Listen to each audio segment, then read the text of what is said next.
Assalamualaikum warahmatullahi wabarakatuh. Alhamdulillah wa syukurillah, pada kesempatan kali ini kita membahas tentang khusyuk dalam sholat. Saya terpikir ada dua hal yang pernah saya dengar. Kisah barangkali ini bisa menjadi inspirasi apa itu khusyuk. Saya pernah mendengar dua cerita, bahwa yang pertama sahabat Nabi, saya lupa siapa namanya, ketika dia tertancap anak panah, Sayyidina Ali, Sayyidina Ali, ketika anak panah tersebut ingin dicabut, ditanya oleh sahabat, bagaimana supaya kamu tidak merasakan sakit? Maka waktu itu sahabat cabut waktu saya sholat. Inilah barangkali kalau saya secara orang awam, inilah khusyuk yang paling tinggi. Artinya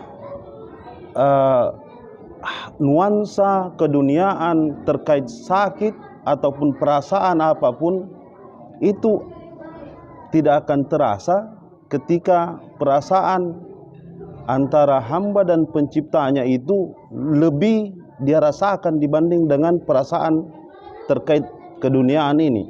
Barangkali itu sedikit cerita bahwa kalau saya tangkap sebagai orang awam, itulah khusyuk. Sisa bagaimana mempelajari kira-kira sahabat ini apa yang ia lakukan untuk mencapai level itu. Kemudian kejadian kedua, saya juga pernah mendengar bahwa suatu saat ada sahabat dijanji terkait dua hadiah. Yang pertama hadiah ini berisi, saya lupa apa isinya. Yang kedua benda ini isinya. Kemudian disuruh dia sholat. Setelah sholat beri salam kiri kanan, ditanya kau pilih yang mana? Langsung dijawab, saya pilih yang ini. Karena dia tahu itu isinya apa. Saya dari cerita ini langsung diponis bahwa kau tidak khusyuk karena kau pasti pikir itu. Jadi dari kedua ini yang kontradiktif, saya sebagai orang awam, karena keagamaan saya sedikit masih rendah, saya menganggap bahwa dua kejadian ini bisa menjadi gambaran kita untuk mengambil pelajaran bahwa khusyuk itu antara hamba dengan Tuhannya. Ketika dia secara vertikal itu hilang perasaannya terkait keduniaan, itu barangkali level tertinggi seperti sahabat ini. Ketika kita masih berpikir terkait dunia, kita pasti akan berpikir ke arah sana. Jadi ya, dua hal ini bisa menjadi bahan untuk kita untuk mencermati. Ada beberapa ulama yang memaknai khusyuk, termasuk Pak Nur Samsu katakan ada kerendahan diri dan kepasrahan jiwa di hadapan Allah Subhanahu wa taala. Dan yang paling sempurna menyembah kepada Allah Subhanahu wa taala itu dari Rasul ke sahabat terus-terusnya. Karena sahabat melihat langsung Rasulullah SAW salat. Tapi ada ulama membagi 3 tingkatan pendekatan khusyuk dalam salat. Pertama,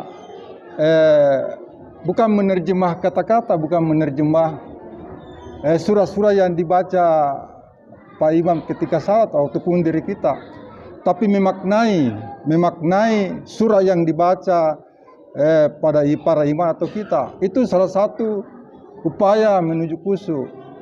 Tapi memaknai kata-kata, tidak semua orang mampu untuk itu. Hanya orang-orang yang pernah belajar di pesantren, yang pernah belajar sekolah-sekolah itu, yang bisa memaknai kata-kata, bisa memaknai surah-surah yang yang dibaca oleh imam. Jadi kalau rujukannya khusyuk dengan memaknai surah-surah yang dibaca oleh imam, serasa hanya terbatas kapasitas khusyuk itu sendiri, karena hanya orang-orang tertentu yang tahu. Jadi bagaimana orang yang tidak pernah ikut pesantren, tidak pernah belajar, berarti dia jauh dari ranah tentang khusyuk, tentang pemaknaan kata-kata. Ada upaya yang kedua untuk pendekatan khusyuk itu lewat guru rohani. Guru rohani inilah yang mengajarkan kepada seseorang bagaimana salat yang khusyuk itu. Jadi pertama dia mengajarkan kepada seseorang itu, apabila engkau mau khusyuk, harus kenal dulu yang kau sembah, baru engkau menyembah. Bagaimana bisa kau mau menyembah sedangkan yang kau sembah tidak kenal? Itu kalau lewat mursyid, lewat guru. Diajarkanlah tempat khusyuk itu di mana. Tempat khusyuk itu bukan di akal, tempat khusyuk itu adalah di kalbu. Ini guru, ini pendekatan lewat guru, lewat mursyid yang dimaksud Pak Nur Samsu tentang tasawuf itu sendiri.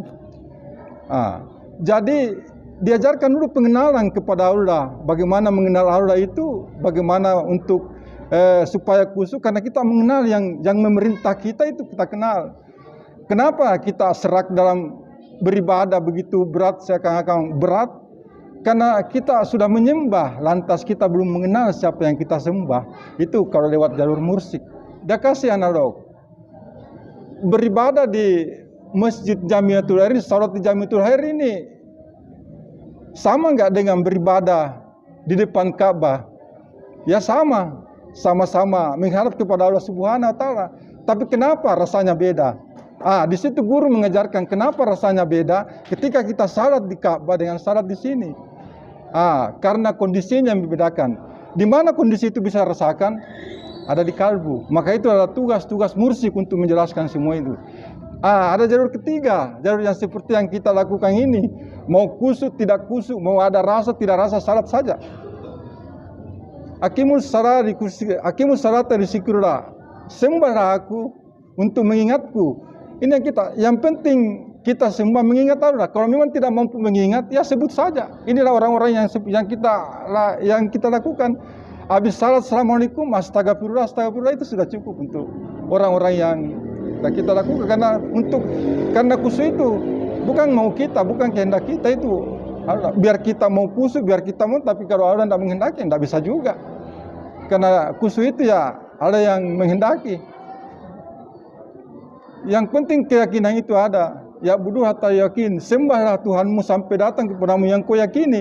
Allah tidak katakan sembahlah Tuhanmu sampai khusyuk. Enggak. Sembah saja. Sembah saja. Mau khusyuk, tidak khusyuk, ya sembah saja. Itulah keyakinan, tidak melalui hakul yakin, tidak melalui ilmu yakin, tidak melalui ilmu yakin. Langsung al yakin. Keyakinan bahwa saya salat. Tapi kita jangan takut tentang khusyuk itu, jangan terragu tentang khusyuk itu. Karena rahmannya, rahimnya Allah sangat luas, lebih luas dari langit ini. Walaupun kita tidak khusyuk, tapi di akhir salat kita bersalawat kepada Nabi SAW. Itulah yang mengangkat salat kita ke hadapan Allah Subhanahu wa Ta'ala.